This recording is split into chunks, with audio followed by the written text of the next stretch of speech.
From the Sideline Sports Studios, everywhere, in your home, in your car, in your office. This is Sideline Sports. JB Ellis here. Got John Shear coming in a minute. Rafael Esparza joining us later. Dave took the night off. Feel better, Dave? We miss you already. We're going to talk a little hockey from last night. I still can't get over what a great game that was. Going to talk a little NBA draft. Why I think my Yankees are frauds. Listen, I said it. I'm the Yankee fan. I'm going to call him a fraud. John right now is, I'm sure, laughing and smiling in the back. We're going to get into that. Jay's got some quick hits, which we're going to start out with. Let's bring John on. John. Suck it, Canada. You suck. Just since John, 1993. They haven't won one since 93. Suck it, Canada. We're not up to that yet, John. We're not up to that yet, John. I was just saying, suck it, Canada. We start out with our quick hits. Jay's going to give us some questions. Jay, you could come on and ask them. I think that'll be better. All right. I see John's got his Orioles shirt on, and I'm sure he's got plenty to say whenever we bring him. I just want to let everybody know here that this is typical JB Ellis here, okay? This is typical pessimistic JB Ellis. Yep. The New York Yankees could be 59-0 right now. He's going to find a way to drag them and be like, we ain't for real this year. They ain't showed me nothing. This is him, y'all. This is him. Yep. They're 52. What is it? They're 52-28. Like, what more they got to show y'all? He's right? the worst. He's the worst sports fan. We'll talk Yankees about that. fan on the planet. We'll get to that. The Giants went to 2 Super Bowls, yeah, but they didn't win 3. They won with Tom Coughlin. I mean, those are real Super Bowls. No, Tom Brady twice. A miraculous catch, and I want to see a video of JB celebrating that catch. I guarantee it was like a kid in a candy shop or fat kid in front of cake. I guarantee he was jumping up and down, celebrating. But now he's like, "Oh, it's lucky." It was lucky. A mission for this year. I want to see a video of JB celebrating anything that any of his teams do. Wow, it's going to be a while. Maybe St. John's may be next. But what do we got our quick hits, Jay? Yeah, we're going to go ahead and start off with some quick hits. This is something that we actually just started doing last week. It turned out to be a quick hit, and so we decided to keep it rolling. As a reminder, the people on the panel, except your boy, they don't know what is coming up on the screen. So with that being said, we'll go ahead and do number 1. Take it away, JB. All right. If Michael Jordan and LeBron James never existed, who would be deemed the GOAT? I got to go with Kobe. I think this is obvious. Kobe's definitely a top 3. I mean, there are some other choices that could be made, but I'm going to go with Kobe. I got to see him play. Hard to pick guys you didn't see play, so that's why it's hard for me to go with Wilt, because I think he could be up there. Same thing with Bill Russell. Dr. J, I got to see the end of his career, so I'm going to go with Kobe. I think, what he did spoke for itself. I mean, the guy was a true leader among men. John? First of all, I would deem them the boat, not the GOAT, as I eloquently put last week. The boat is sinking. The best of all time. The boat has sunk. And I still don't understand why Wilt Chamberlain's not considered the best basketball player of all time. The most dominant force in the history of basketball was Wilt Chamberlain. If you go and look at his rebounding numbers, everything he did, the only guy ever to score 100 in a game, go look at his numbers. I don't care if there were 8 teams, 10 teams, 5 teams, whatever. I don't care. That guy single-handedly dominated other teams. I don't understand. Like, it's got to be Wilt. His numbers, nobody ever came close to the rebounding numbers. It's what he did. Wilt to me is the boat. Even with Jordan and LeBron, to me, Wilt's the boat. But the question wasn't about boats. It was about goats. Farm animals, not sailing vessels. I changed it to boat. Call the Coast Guard, John. Call the Coast Guard. Yeah. The easy answer would be, of course, Bill Russell because 11, right? And he also Why? was a player coach at the same time. But I do agree with JB. It is kind of hard picking someone were yet to be alive to see play. So yeah, I would go with Kobe Bryant also. Besides, Kobe Bryant was the second coming of Michael Jordan, and if you had, if Michael Jordan had never existed and Kobe had come like this, then yes, we'd be calling him the greatest, or as John Vote, would put it, the vote. best Vote. of all time. Everything from driving the lane with his tongue out and dunking on anybody, to his fadeaway, to his Foul threes, shots to with an his Achilles industry. competitiveness. If him and Shaq never broke up, then he easily has at least 6, if not 7 Oh yeah, championships of easily. course. Because him and Shaq weren't. I mean, if it weren't for the egos and Shaq wanting the money, if they would have been able to get along, they would have dominated the league for years and years and years. Oh Won yeah, so many more championships. those were the good Lakers. That Instead, that now we was got Glass Joe and Father Time. arguably the most dominant team I've ever seen. Is that Lakers run? All right, what's question number 2 here? Average ticket prices for the 2024 NBA Final Game 5. Cheapest was $11.79. Most expensive, John was buying for me $315,000. How outrageous were these prices? All right, so here's what I'm going to say about that. They're not really outrageous if you're a fan of the team that's going to win the championship. It's, you have that opportunity maybe once in your life.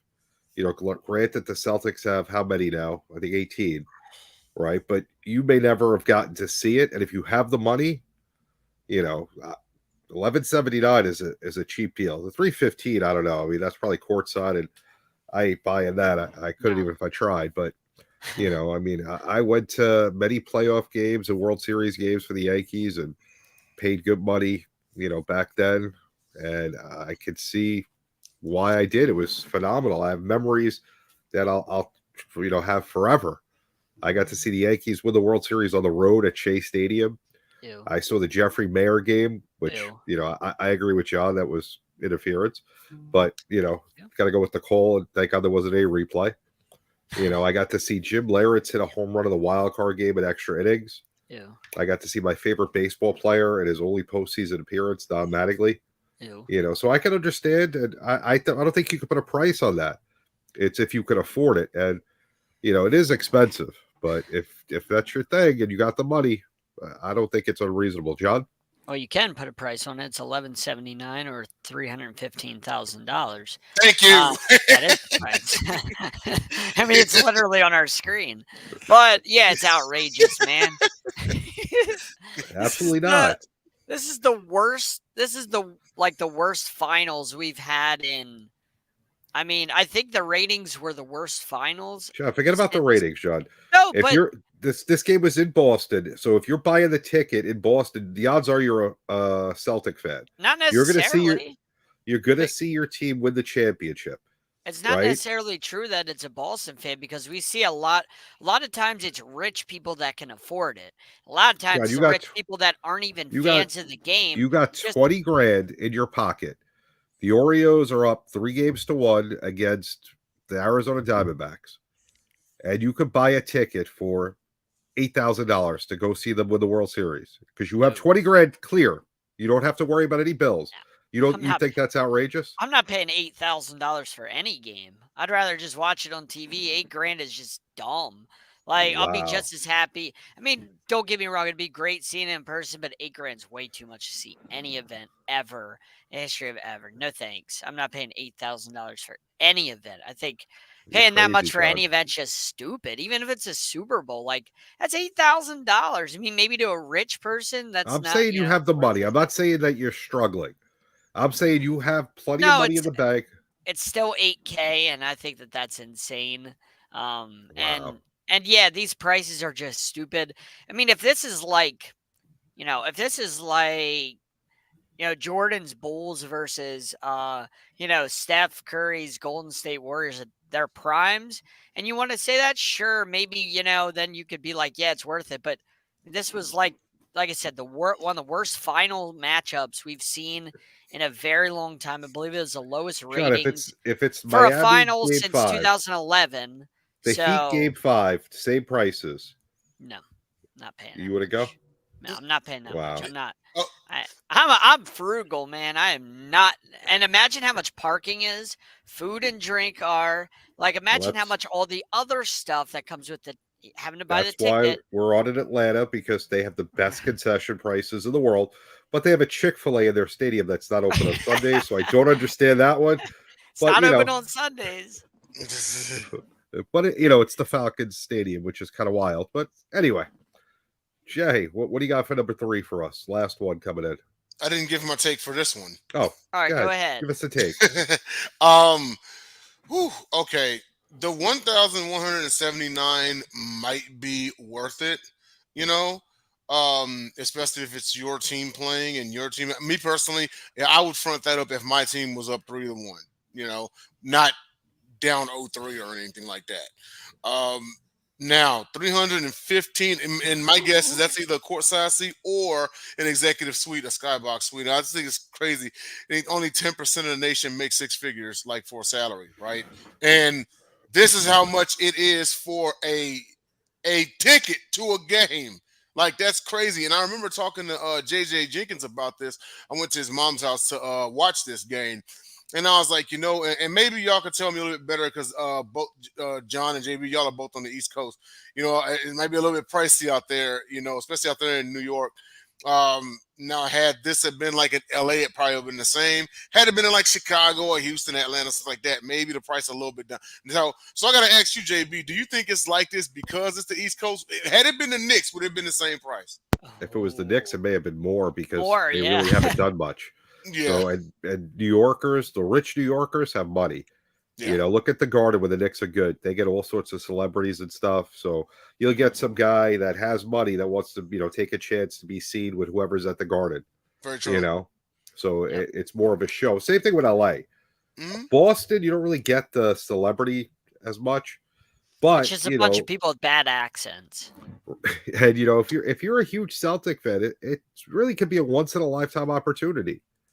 Yeah, that's why if you have the money, I don't think it's outrageous. 315. Listen, you got to be a multimillionaire and not care about money. It's all good. I'm not saying that John, myself, or you could go buy that ticket, but if I had 20 million in the bank and I was a Celtic fan and I cared about where I sat, maybe I'd buy it. It wouldn't bother me. I definitely if I was a multi-million, I'd probably the 1179 all day. I don't care. Yeah, that's easy. If you're a millionaire, I mean, that's like pocket change. Especially if you're like a businessman to where you have residual income, and it's like, dude, I'm gonna make this 315K back in like the next 3 hours. You know what I mean? Yeah. Then that's understandable. I'll go on to number 3. All right. So last one. Buy or sell. Quarterback Jaden Daniels will have the Commanders in the playoffs within 2 seasons. Ooh, this is a good one. I like this question. So I actually think Jaden Daniels is one of the top 3 quarterbacks that came out of the draft. The NFC East is a crapshoot because Dallas is going to have to pay everybody under the sun next year. I don't know how they're going to do that. The Eagles, I don't know what they're doing. Jalen Hurts, I'm going to go with John, and they said it earlier that he kind of regressed last year. So if that happens, they're in trouble. Yep. The Giants still have Daniel Jones as their quarterback, so cross them out. So, there's only one team left, and if Daniels is what I feel he is, I could see that. The Giants could have done something had they had landed Aaron Judge instead of extending Daniel Jones. But I'm totally buying this one. In fact, I'm going to say the year after next. I think the Commanders win 8 games and finish just outside of the postseason. But the next season, I can see them as a wild card, maybe even winning the division if they go on a bit of a mean streak. So I'm buying. John, what you got? No way in hell. Dan Quinn's the head coach, and we saw what he was before as a head coach. So until I see Dan Quinn as not just a DC, until I see him actually as a head coach, I think he's like a Robert Saleh type guy, where he's a great defensive mind, but what is he as a head coach? And I've seen it once, and it was not good at all. So let's As a see head his second. coach, Yeah, as a head coach, he was up 28-3 on Bill Belichick until Exactly. Kyle Shanahan ruined it. But he had them in the Super No, Bowl. he wasn't the head coach. I believe that was Mike Smith, and he was a DC there. No, that was DC that was there. Dan Quinn. Dan Quinn was the head coach of that Falcons team. Matt Ryan carried him to that, and then they blew it. So, Well, you know, it wasn't the head congratulations. coach, Jay. Wasn't the head coach. The head coach had nothing to do with that one. Yeah. That was John, No, you tell me. I don't buy him as a I'm head sorry, John. coach. My point was he had him in the Super Bowl though.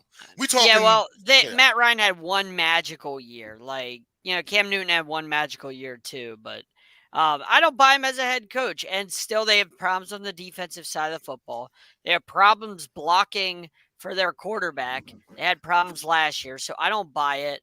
Austin Eckler is their running back, but I mean, the guy's never ran for, you know, he can't run for 1,000 yards in a season. He can't stay healthy. I like him, but I mean, other than run TMC, like what else do you have to throw to? I don't know. I just don't love what they're doing in Washington.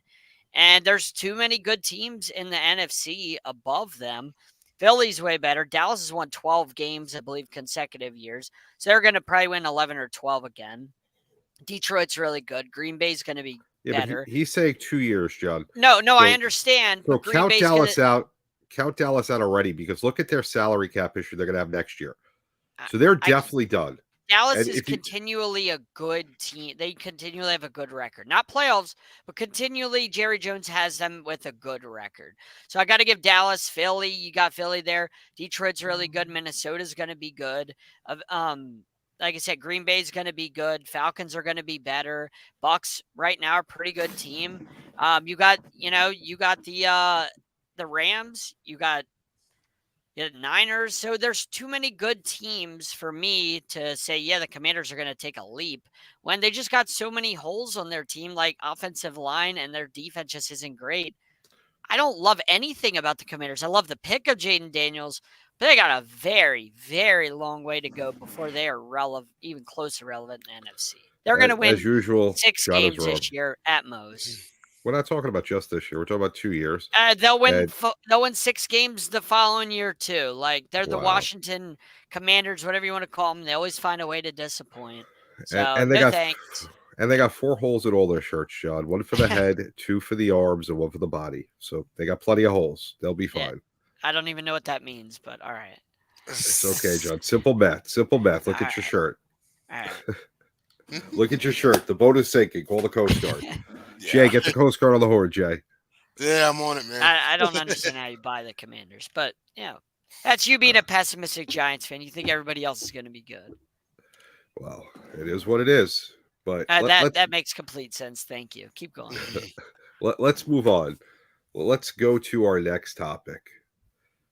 That team right there who jumped out to a huge 3-0 lead, the Florida Panthers, and then forgot how to play hockey and got killed for 3 straight games by the Oilers' speed.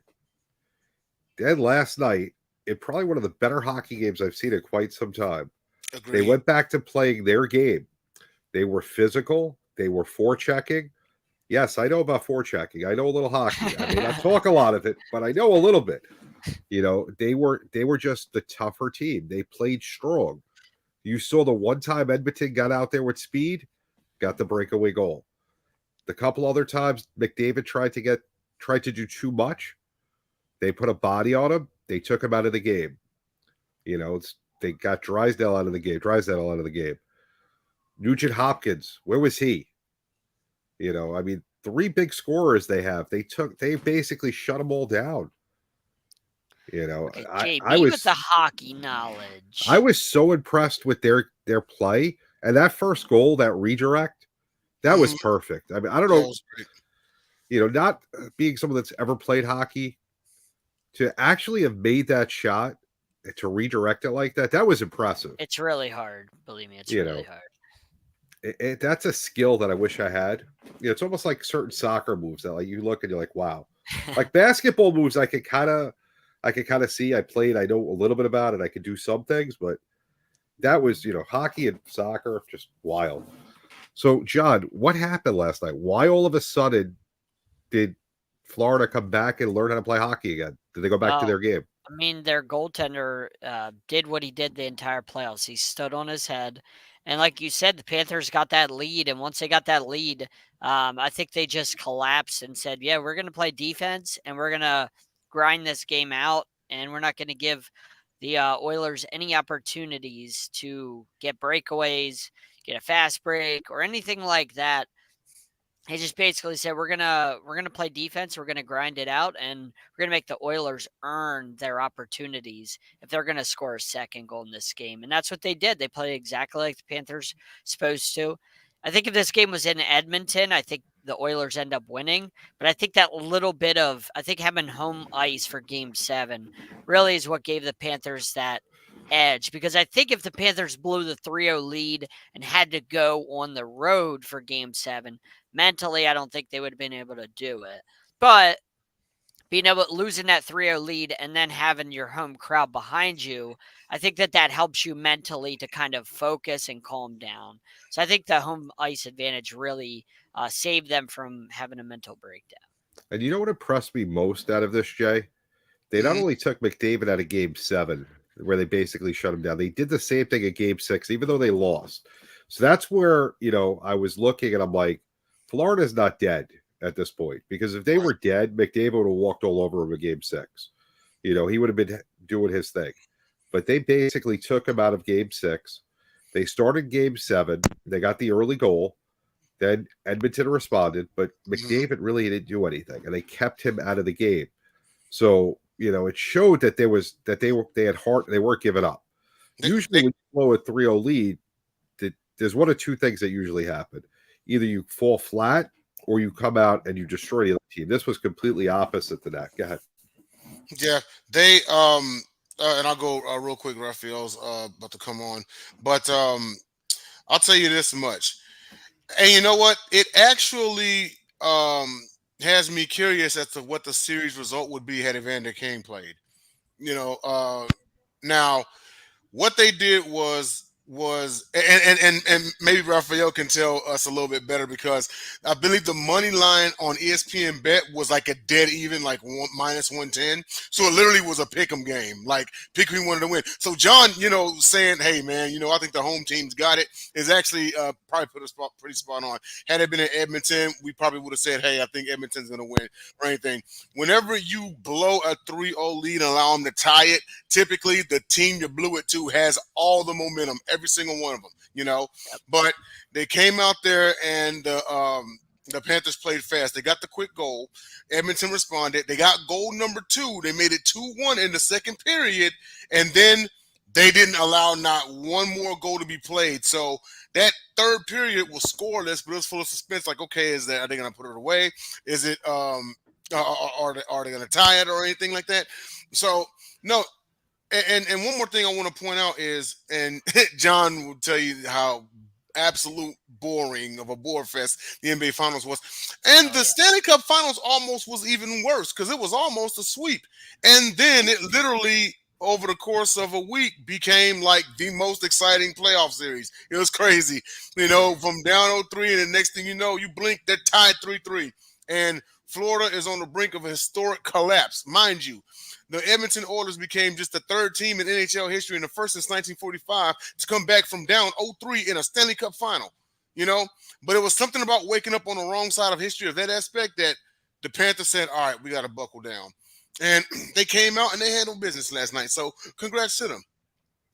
Yeah, so Ralph, watching that game the last 2 nights, and this kind of surprised me. We knew that McDavid was going to get the most valuable player, the Conn Smythe Trophy. But yet, Florida took him out of basically the last 2 games and shut him down. So, basically, he got it for 2 games.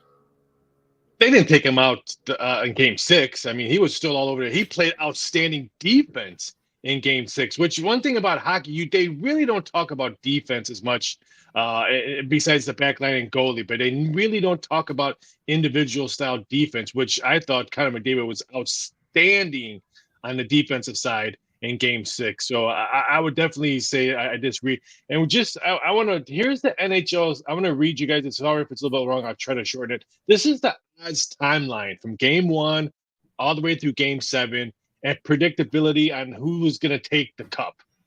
Game 1 odds, the Panthers were minus 145 as the home favorite. They were about 59% chance to win the cup in Game 1 after they won. Game 2, Florida Panthers minus 250 favorite on Game 2. They were supposed to dominate that one. They're 69% to win the cup after Game 2. Game 3, the Florida Panthers minus 480 is a series price. They're 83% to get the cup on Game 3. Game 4, the Florida Panthers minus 2,500 to win the series price. The Edmonton Oilers are 12-1 after Game 4. 96% of the chance of the money to win the cup, again, still on Florida, even after they lost Game 4. This is because now they're going back and stuff like that. So Game 5, Panthers not only minus 1,000 on that. They went from minus 2,500 to minus 1,000. Still 92% chance to win the cup. And then we all know about Game 7 or Game 6. Panthers still minus 340, still 78% to win the cup. So if you kind of look at it, yeah, everyone's talking about, oh, they're going to blow a 3-0 lead. Oh, I can't believe it's 3-3. They still had the advantage. Granted, Game 7 was a pickup. Granted, all the money was on Edmonton yesterday. We were begging for Florida money. You would have thought this game was on neutral ice or playing in Connor McDavid's backyard. That's how much no love was getting for home ice. And John knows this, home ice in the playoff hockey doesn't really mean that much. Because if you get one goal in as a road team, 1-0, that crowd gets sucked out really quickly. And we've seen it in games in the NHL where the road team scores 2 goals. And road teams were really good this postseason. Yeah. We saw it early in the postseason. But like I said earlier, Raph, I think the Panthers lose this game if it's in Edmonton, because blowing a 3-0 lead mentally, that just is exhausting. But coming back home, being able to have your fans by your side, being able to sleep in your own bed before Game 7, I think that kind of can reset your mind. But if you got to go all the way to another country, for Game 7 after blowing a 3-0 lead, I don't think the Panthers would have been able to mentally focus for that game. I think I Edmonton disagree a little bit on that one. Let's face it, I think all three of us agree NHL Game 7s are the best in any sport. NBA, Major League Baseball. Better. There's nothing better than Game 7. So a Game 7, we heard it from both sides. Edmonton said it and Florida said. A Game 7 it doesn't matter where you're playing, because your mind it's at 0-0 now. That's true, but when you blow a 3-0 lead, that's completely different. Because I don't care if you blew a 3-1. Right now, if you're in that locker room tying up your skates at Game 7, you're not real thinking about, oh shoot, we just blew a 3-0 lead and now we're in here. You might have doubt creep in your mind. You may have had doubt creep in your mind after a 3-2 game, and then I don't know if professionals have that. I mean, I definitely think there's momentum. They're human. John, I think part of being a pro athlete is you take a loss and you put it aside and you just get ready for the next game. Now, if they lost Game 7, then I think, I can't believe we blew a 3-0 and we lost the cup. Now, if they would have lost yesterday, they're thinking about that all summer long. That's one of the worst. That would be one of the worst collapses in the history of sports if they lost. I agree. One of the worst. That would have been Falcons-esque. We really, from the beginning, everyone kind of was on Florida. They went up 3-0. I don't think anyone thought Edmonton was going to make this a series. And the fact that we got to witness a Game 7 of the Stanley Cup Finals and a really good Game 7. I mean, I wanted to see more goals because it's always fun to see more goals, but it was a well-played game. That's JB telling you that he had money down on more goals. That's JB's way of telling you. I didn't bet the game. That's a game you just enjoy. Are usually under games. Yes, they are. The only thing I didn't like was the tripping penalty, and that was against Florida. I forget who it was on, when the guy just fell down and then he tripped the guy because he was sliding across the ice. It was inadvertent. That was the only real call I had issue with during the whole game. I did have action on it. I had Florida team total goals over 2.5. So I was pissed that they didn't hit an empty net. Right? They had some good shots at it. Yes. I'm a guy that bets and says on the air that he lost. That's rarely that you hear that, but I had the Florida Panthers team total over 2.5. So I did. I was mad after the end of the game. I'm like, empty net, put one in it. There was 3 chances they had to get an empty net and get goose egged. Yeah, and they had some good chances. It was bad. So, real quick, do you think Edmonton has a shot to come back next year out of the West? They got some interesting decisions to make. And the West is so powerful. You still have the Golden Knights there. You still got Colorado there. I mean, let's face it, NHL has to be the hardest sport to repeat. I know it was just, oh, it's football. No, I think NHL has the hardest to repeat in any sport. What about Florida? They're in a better situation than Edmonton. And they've been Okay. there 2 years in a row in the Yeah. finals. So of course, Yeah. they have a chance to get back. So, John, Edmonton, can they get back there next year? I don't think they do. Canadian teams, from what we've seen for a very long time, just don't get to the finals very often, and they don't get the job done. They haven't got done since 1993. So, and like Ref said, there's so many teams in the West. I think Vancouver's going to load up this offseason. I think they were good this year. They're going to get way better. I think they're going to add Gensel from Carolina. That's who I think that they're going to add, and they're going to be really good. So that West is just too loaded. It's kind of like the NBA. It's hard to predict, aside from the Nuggets. I mean, the Nuggets just have Jokic, but in the West and NBA, it's like anybody could really come out because it's so loaded. You really don't know. All right. So, John, stay right where you are. Before we get to our next topic, make sure you go to the Believe Network, download and subscribe to Sideline Sports. Go to WDJY on TuneIn, or if you're in Atlanta, listen to us there. Alumni Media, DBTV. Make sure wherever you want to watch us, social media, you can watch us all over. You can hear Raphael give us some great picks. You could, hear how I lose my picks. You can listen to John, what we call the Coast Guard, about his boat. It's pretty bad. John, come back on the screen, John. I want to see you for a second. I'm still here. John, show us your shirt, John, because we're going to talk about the biggest frauds in baseball right now. Oh, we're not all frauds. Right. Not you, John. The New York Yankees. All right. Who Jay mentioned are 52-28. And in those 28 losses, Baltimore, what's their record against them? 5-2. Baltimore's 5-2. The Dodgers went in there, won 2 out of 3 at Yankee Stadium. Atlanta, what did Atlanta do this weekend? 2 out of 3.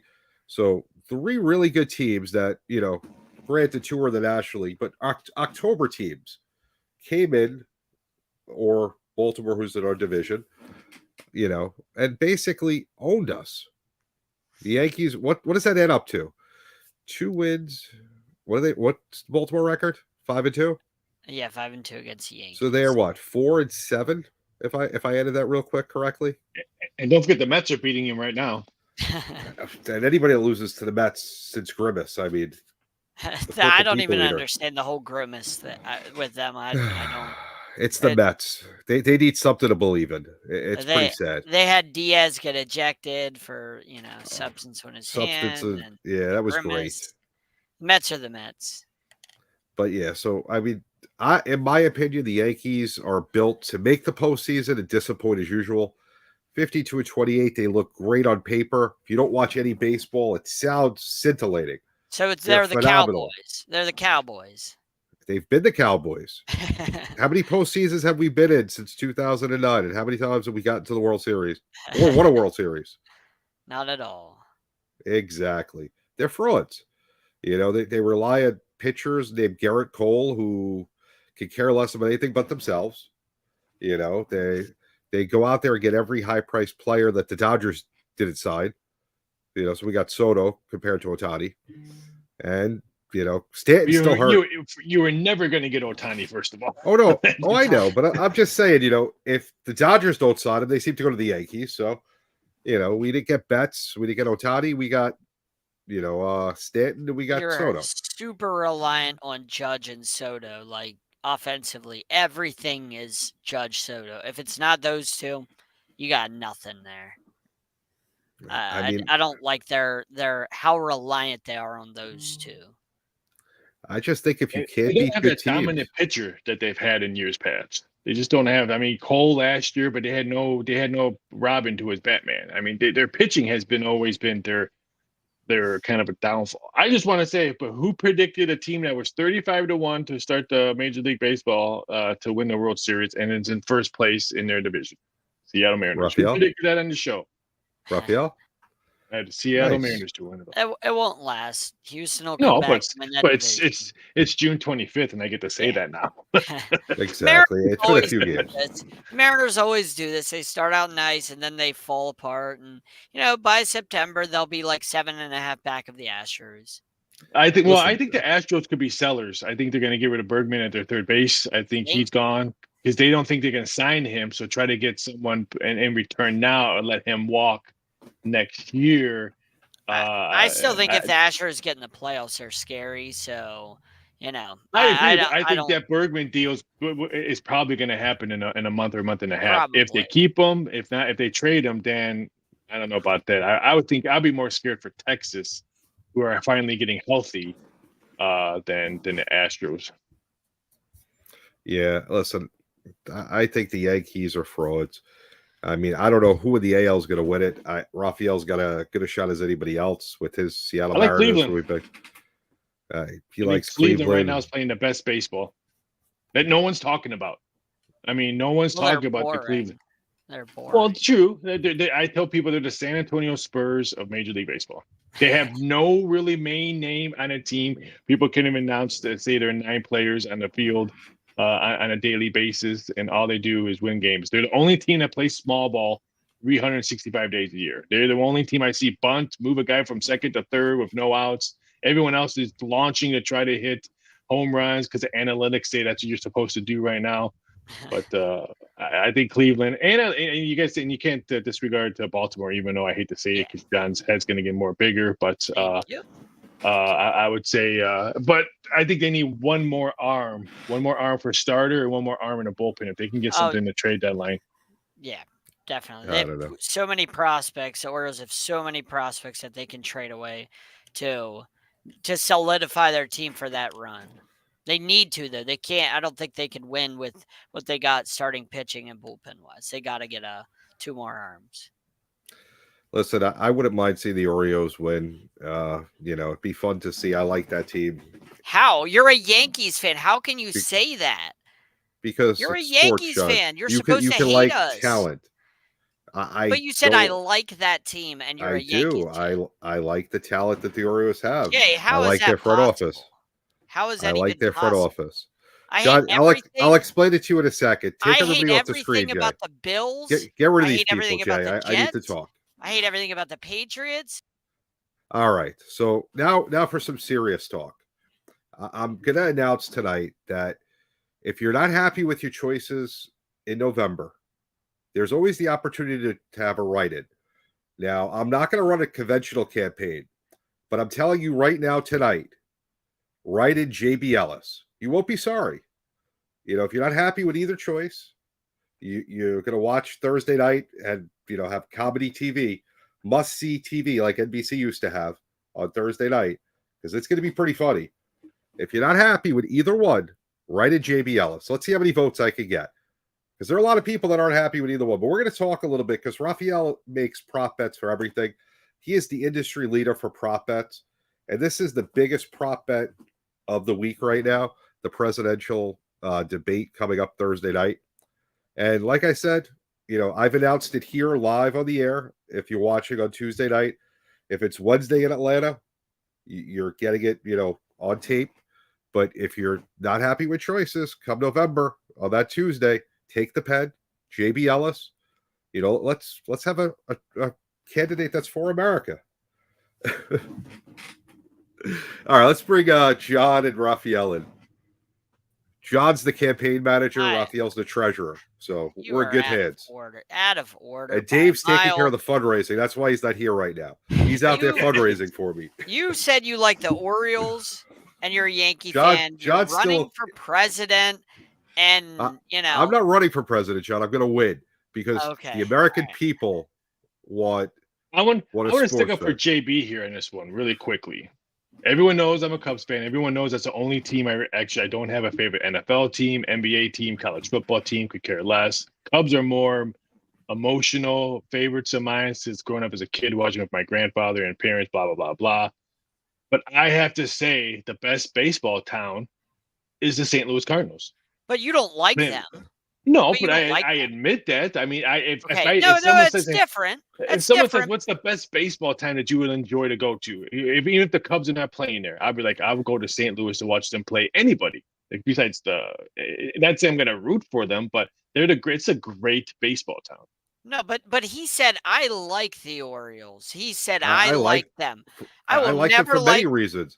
I will They never gave like me my anybody in my first division. opportunity when I got into the industry to cover something.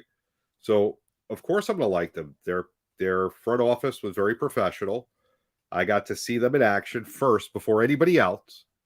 So, I got to see the I young respect talent they that. had. And, listen, I have a lot of respect for them. The same reason I hate St. Louis. And I used to like the Cardinals, but due to a response to an email, if the Cardinals never win another game, I'd be happy. And I hated the Astros. I actually liked them because of their response to an email. Little things. So you're thinking of it as a professional, not as a fan, because we're talking in the sense of being a fan. John, but You talent could is do both. talent. You could do Talent is both. talent, John. The Yeah, but in this Orioles have specific talent. conversation, he's saying, "Yeah, I like them." No. I can't ever say that I like any of the teams But in my John, division. No, you're in my division, and so I John, hate but you. we're analyzing. Are you John. playing? Are you a player? And not even that. Hey, I We're spend actually money, so we're I have analysts. every right to But hate John, him. we're analysts, so we actually shouldn't be fans. We have to Too analyze. bad. I could say my team is horrible because I'm objective. And I can tell you why my 52-win team is not going to win the World Series because they're frauds. Because you're a pessimist. No, because I've seen it year after year, and they haven't fixed the problem yet. What was it a couple of years ago? It's like I can say my Cubs offense stinks right now, and we're not going to win the World Series right now. Plain and simple. We got to Thank put it up you, on Jay. Twitter. We got to put it up on Twitter, guys. My presidential candidacy. We got to get this going. You are a former politician, so that would work. So, all right. So let's talk about the odds. We got the man himself, Rafael Esparza, who creates props for everything in the world, from the adult film industry to Game of Thrones to sports. So first of all, how do you start with making props for a presidential debate? I think this is my third election cycle that I've done debates. I mean, I done last year's debates. I did do of Trump and Hillary. So you kind of just use the same format, and then you really just use social media. What have they said before in public? What they haven't.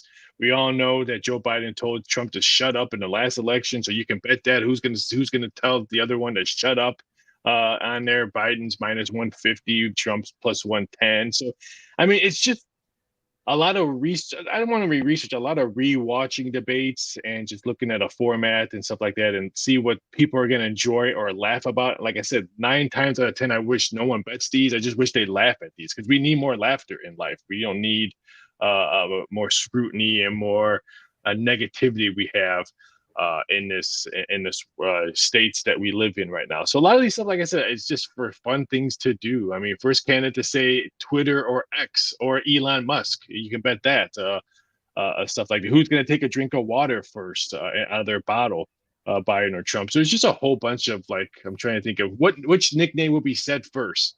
Sleepy Joe at +110, Crooked Hillary +140.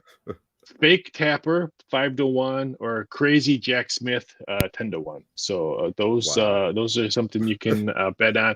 Which indictment word would be said first? This is always a good one. This was a good one. Felon 2-1, Witch Hunt 2-1, Insurrection 6-1, Hush Money +650. Stormy Daniels. I like Stormy Daniels 8-1, and we'll accept Daniels, just not just Stormy. We'll accept Daniels as that one. Espionage 12-1 and fake election 12-1. So, are there odds of protest breaking out during the debate? Yeah, we have a protester interrupt the event. I think we just have yes. I don't think we have no on that one. I just think we have yes because it's closed. So I what I'm hearing is probably going to be locked doors, so no one can come in. But so we have that. We have how many topics they're going to say, How many times would Trump say stolen or rigged? Over under 9.5. Fake What else news? is? Fake news. Yeah, we have. How many times will he say fake news? That's 4.5. So will January 6th be mentioned during the debate? Yes, is $2. No, plus 140. So, like I said, I didn't count after I finished late last night. I think there's 180 something ways to bet the Wow. debate.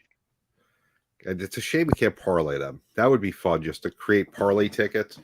Even if the odds weren't what a real parlay would be, I think that would be fun just to throw out a parlay card of the debate. As long as I don't have to do the parlay card and because parlay cards are horrible. People don't have to realize you have to not once, not twice, but 3 times check them before they go to the public. So I remember every Tuesday night was parlay card night. So the parlay cards would come in, and like if this was the parlay card, someone would read off Bills +6, Patriots -6, and they'll go to the computer. Bills -6. Okay, time 3:05, 3:05. Next game, bet number 4, 4, 4. You would do that for like 2.5 hours on every parlay card to double check that. So, if you all thought parlay cards was fun, yeah, try working in the back on every Tuesday night on a football season. Wow, that doesn't sound like fun. Love football season. I'm looking forward to. We're almost there, Raph. We're almost there, buddy. We're nowhere Olympics near are there. Here. Yeah, we're are not coming even up. a month and a half away from preseason. So- Preseason is really the beginning of it all, JB. That's whenever really gets going. We got fantasy football going on. You know, All right, it's time out. once August Time out. hits, man. You know, we're not. there. We're devoting tonight to not football. Yeah, but I'm There's- just saying we're almost there. For Raph's sake, we're almost there. We're not almost there. But so, question for you: presidential debate or the Olympics? Which has more props? Oh, the Olympics does because there's more events. I mean, people don't realize Okay. there's breakdancing this year in Olympics. I can't wait to start doing prop bets for breakdancing next year. Dodgeball, or next 4 years we have dodgeball coming in. Olympics. We'll have tons of props just on men's volleyball and women's volleyball. There's always ton of props. Really? Wardrobe malfunction is always a betting prop bet in beach volleyball in the Olympics. Wow, beach volleyball. Now that's a great sport.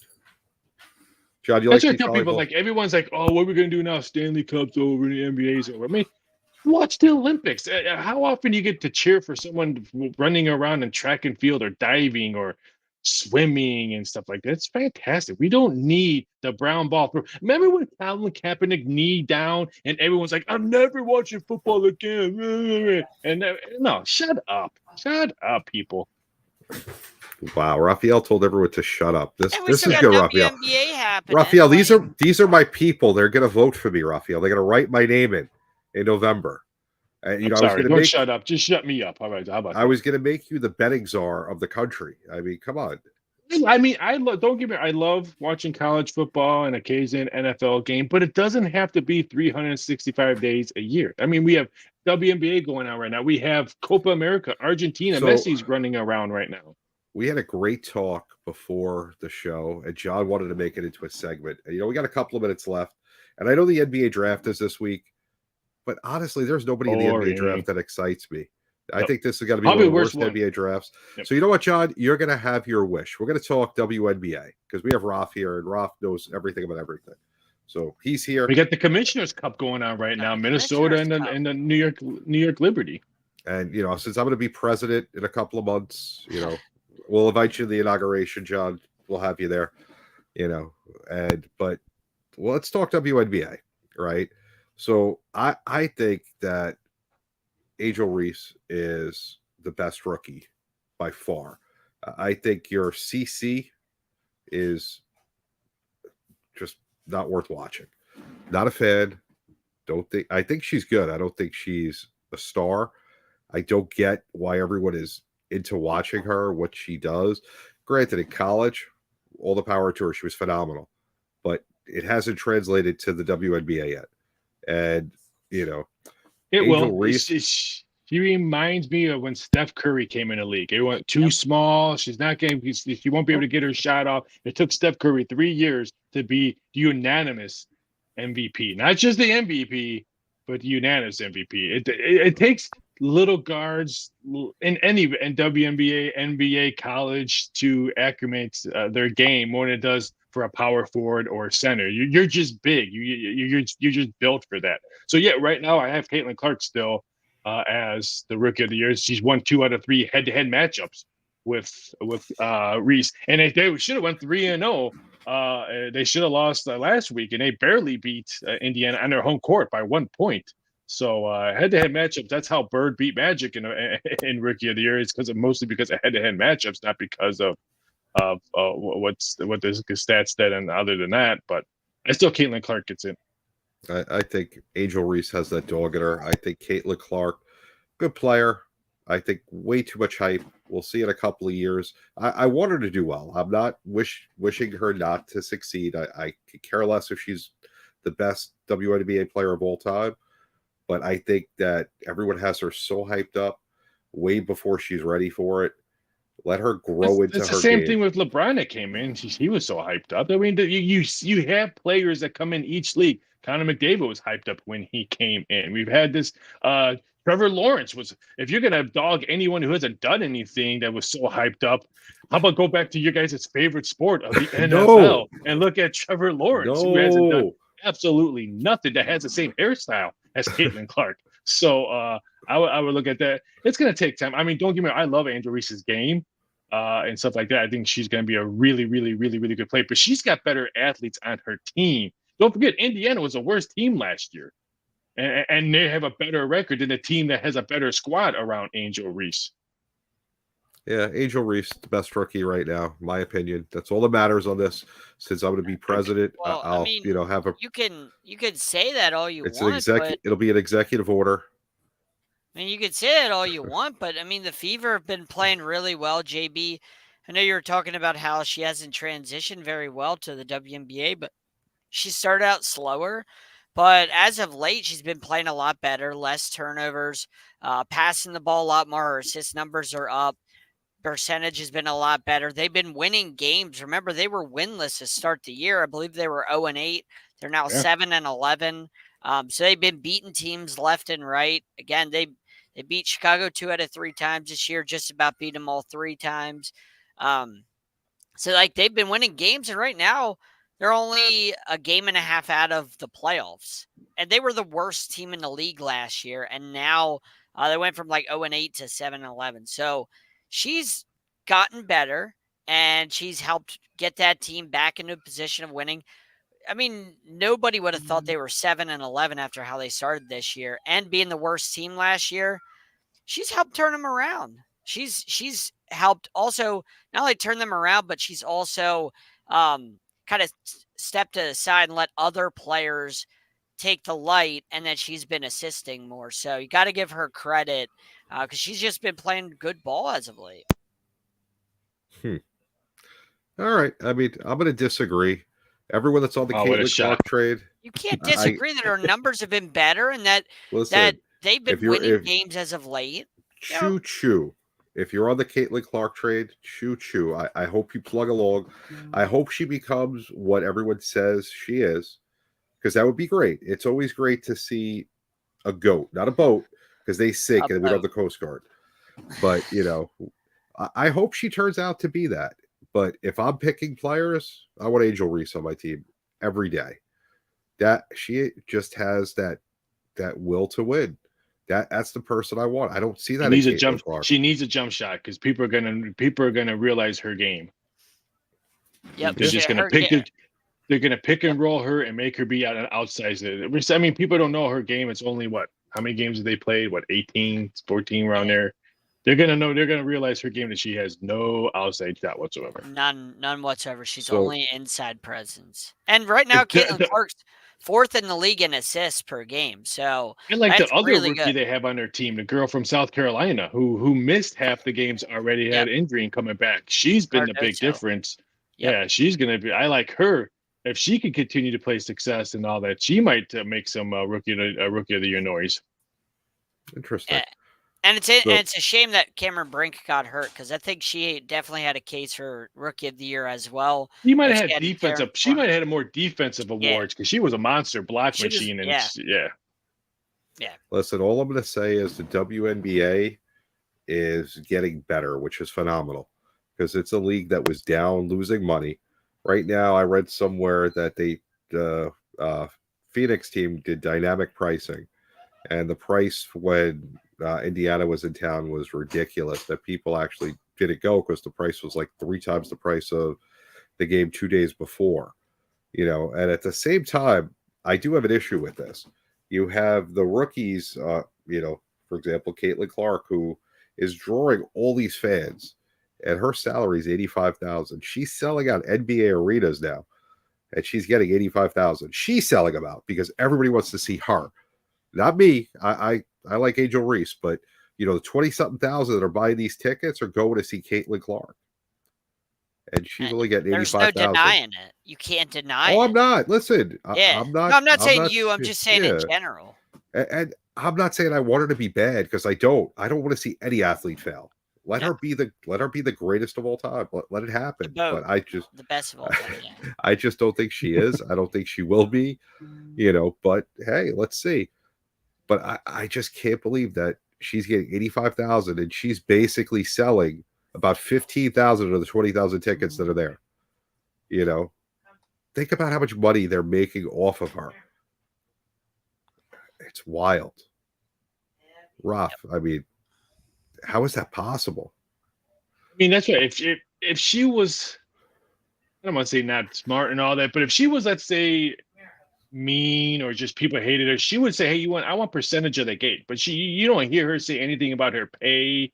You don't hear her as being anything about what she's done for the league. She's very emotionally intelligent. Yeah. And that's why I don't understand the hatred of the other WNBA players have against her. They're the reason why they're probably going to get maybe some more money when it comes to revenue splits or when they adjust contracts, stuff like that. It's going to be because of her and Angel Reese and these other rookies that come in. And then next year, Paige Buckets from UConn is probably going to bring a nice. They should be thanking these ladies for coming and not being so. I mean, Angel Reese gets a lot of crap too. We only hear about Caitlin Clark's crap, but Angel Reese gets a lot of crap from other players. But that's so important, though. Part of my friends, women be bitches. But that's the great thing is that you have the Reese Clark rivalry. Even though I don't think it's as serious as we make it out to be, the fact that it's there, it's phenomenal. It sells tickets. It makes it interesting. It's like Yankees Red Sox. It's automatically interesting. Go ahead, Joe. JB, last year the Fever, and you're right. You're 100% right because anybody that says it's Caitlin Clark. I mean, it's anybody other than Caitlin Clark. That's the reason, the attendance. And I take nothing away from the other athletes. There's a lot of great athletes, a lot of rookies that are really good. But if you look at Indiana's still a terrible team. Right? They're still a bad team. Like they got Caitlin Clark and she's going to be great, but they're still a bad team. They were really bad last year and they're still a bad team. Last year, their attendance numbers were about 4,000 a game. Do you know what their attendance are this year? 15? Almost 17,000 a game. All right. So, John, they jumped up, and they're still a terrible team. They jumped up nearly 13,000. We're going to end on that note, John, because we got to go. Our time's up. But, you just gave, I expect that out of the state of Indiana, that I get at least 17,000 votes, 17,000 write-ins for JB Ellis. Can we also shout, JB, not to interrupt you, can we shout out Raphael and his wrestling show too? Because he does a great job with Jonathan Coachman. Go ahead. Thank you. What's your actually doing more stuff today because now they went an exclusive site because they have huge sponsors that's going to be announced pretty shortly. So we'll be doing a lot more stuff. I can't say what channels or streaming services would be involved on that. So, just picked up some good stuff, and I'm actually the producer man back there will probably enjoy this. I have about 10 years worth of WrestleMania betting odds. I'm trying to see how far I can go back to. So I'm going to be doing an exclusive history of WrestleMania betting odds. And I have when The Undertaker was minus 1,000 over Brock Lesnar. And when I'm doing the betting odds, Coachman's going to be telling the stories of how maybe they created it and how they thought about it. So it's going to be really interesting. It's going to be like a 10-part series that we're going to be doing with that. So it's the history of betting WrestleMania. That's probably what's going to be All right. called. And it's called you see- Driving the Line. Yeah, driving the line, and then the wrestling show is behind the turnbuckle. Okay. Make sure you guys check that out. Get more Rafael Esparza. You can never have too much. Remember, in November on that Tuesday, JB Ellis, if you want some change. I might write you in there because as of right now, I'm either I'm telling you, it's going genius. in blind, or I'm going to write someone in because I ain't voting for either. I'm I'm not telling voting you, for there are a any- lot. I'm There not are a lot voting of for people. anything. There are a lot of people that feel that way. So why not JB Ellis? I'm over 35. I was born in America, so I think we're good. Definitely But- are over 35. But we do need to get out of here. We're way over our time, and they don't like that so much on the radio. But we'll see you guys next week. Until then, John. Be good human. Be good humans. All right.